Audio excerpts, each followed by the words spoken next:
So this feels like a big step, and I'm excited and nervous all at the same time. But we spent quite a lot of time talking about the professional game in all sports, actually. But you know, in my heart, and maybe the big clubs won't like this, but in my heart, the grassroots game feels to me to be actually more important, because it's what 700,000 people do with their leisure time across Scotland, and it leads, of course, to the elite game eventually.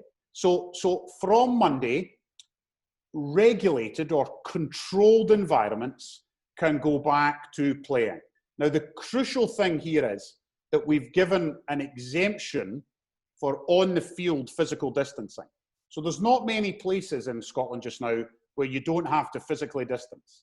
So the crucial new thing here is, particularly for the over 12s, so this is for everybody under 18, and you already know that under 12s don't need to physically distance in gardens or houses anymore. But in the new thing here is that for sport, on the field of play, you get an exemption to physical distance. So you can train, you can have contact training, you can do all of those things. But off the pitch, if you're there with your family, you can stay with your household, but you've got to stay physically distanced to reduce the risk on the sidelines. You can consider yourselves a bit like the Bundesliga, because that's, if you watch the Bundesliga, that's exactly what they're doing. They're keeping the subs separate, but on the field of play, you're allowed to have contact. So why exactly, Jason, are there different guidelines for children and young people, and then obviously the adults game? What's so important about that? That's tough, because we don't know exact age ranges, but this disease is the biggest risk factor for this disease is age. Everything else you hear about coexisting conditions and ethnicity and everything else, they're all real, but by a mile, by a factor of thousands, the biggest risk factor here is age. It gets progressively worse through the age bands and gets very bad if you're over 80. But even the difference between 14 and 40 is pretty significant. So we've got to be cautious. It's early days. We're not letting much of the rest of society out, but contact sports for kids, particularly over the summer break, felt like an important enough thing to use some of the headroom for. And I know that'll be a frustration for adult five-a-sides, particularly for business owners and for players. I really understand that how difficult that will be, but we've decided to use some of the headroom for under 18s. Yeah. And for, people at all sorts of clubs, Jason, it's not just, semi-professional clubs or whatever. People all over the country, you alluded to 700,000 people playing. They'll be thinking about matches, of course, and that's something that can't come back for a while, and there are good reasons for that as well. So what we want to do here is not quite create bubbles, but we want to create controlled environments where we know everybody's name, where we know who's turned up, when they've turned up. We can send them all a letter to say, look, when you come to the car park, and the car park that you know, because this is where you come all the time, we don't want you going to the building. We want you to come, your boy or your girl, we want them to come dressed to play. There's no changing. So you can come up. So mixing up locations feels like a bit of a new step. So if you're going to somewhere you don't recognise or somewhere you don't know. So initially, we want it as simple as possible. So my young nephew happens to play Australian rules football in Melbourne. And he was showing me his wee letter. He got a wee letter that said, right, you can come back, but here's the rules. And there was like 12 things they had to do. They had to turn up, changed already. They were allowed to bring one parent. They weren't allowed to be physically distanced all the time, apart from when they were on the pitch playing. So these really simple rules, even for 7, 8-year-olds and 14-year-olds, was really, really important. So we're not quite ready for Inverness to play Glasgow or Spartans to go to Dumfries, but that'll come. Those days are coming back. But for now, it's about getting the physical activity in the local clubs. They can do a bit of competitive training, but not yet between different clubs. Yeah. And of course, it is a positive. A lot of people will be encouraged by this, but it is a cautious approach for the right reasons. And clubs, coaches, players, everybody will need to be sure to follow that. What message would you give to clubs specifically? So the only reason we've got to this point is because of the work of everybody in the SFA and the other sporting bodies. I mean, we wouldn't have given you this permission unless you'd done the work to get to this position. So the last thing we want to do is go in reverse. So if you put this at risk, if you're a team or a player or a coach, or if you put this at risk, you put it at risk for the whole country. So I know that sounds a bit harsh, but if there's a set of positive cases or there's film of rule breaking or whatever that might be, whether that's Premiership games or the under-14s girls team in Glasgow, then that puts the whole thing at risk because there's quite a lot of trust here. We have reviewed the SFA's guidance. We think it is excellent. We think it's progressive and progressing through the stages. So following the rules, whether you're an actual SFA team or whether you're a church football team looking for guidance, we think it's really important that everybody follows that same guidance to get us the reward of getting to the next stage. I remain constantly impressed with what sports clubs, football and other sports have done for communities.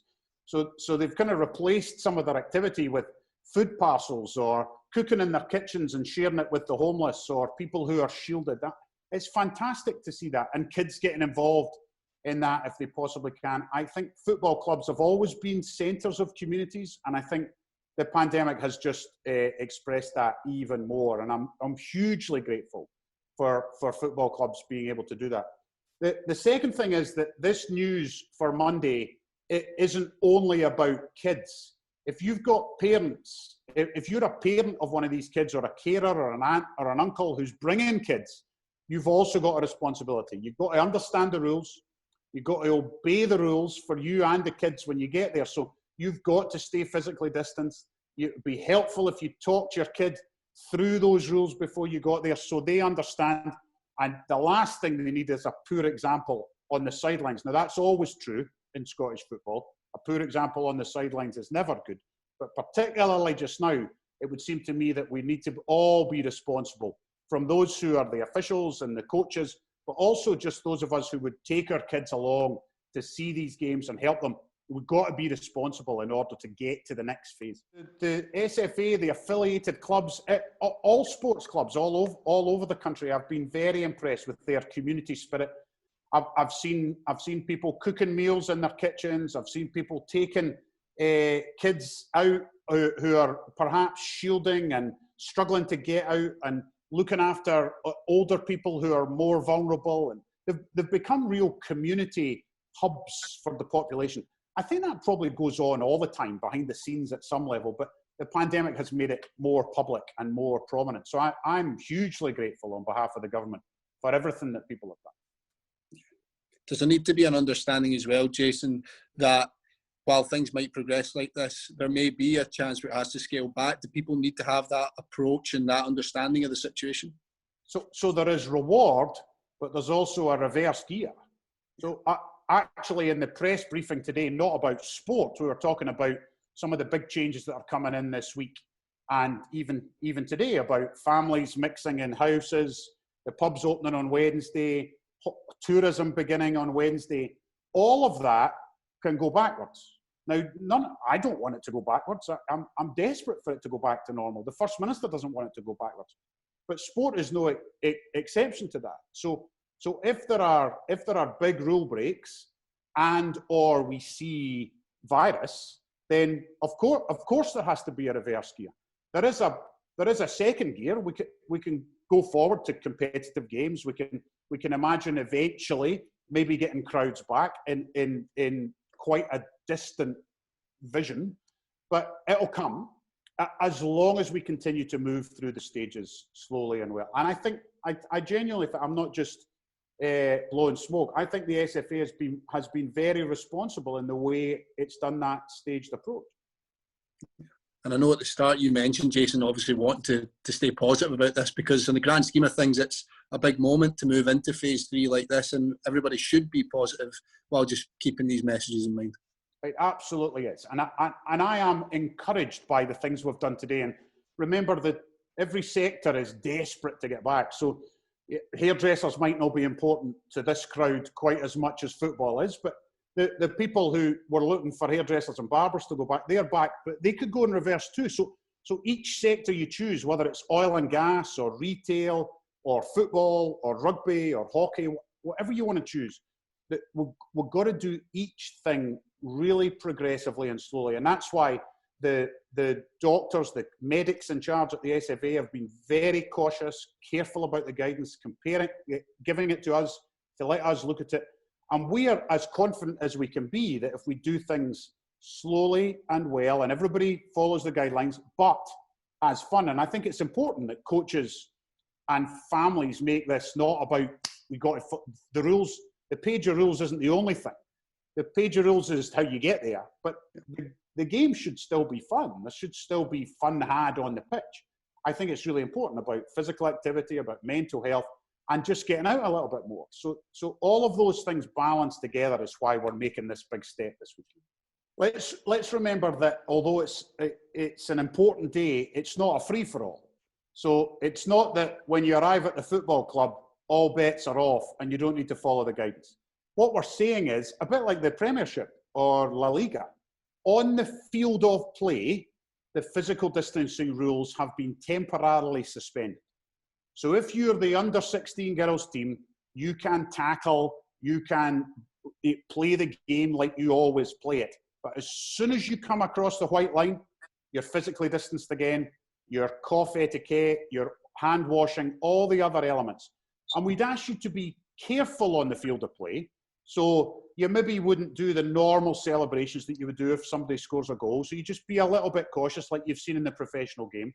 But you can still play the game robustly and well like you conventionally would. But off the pitch, as soon as you come across that white line, the same rules apply to you as they apply to everybody else.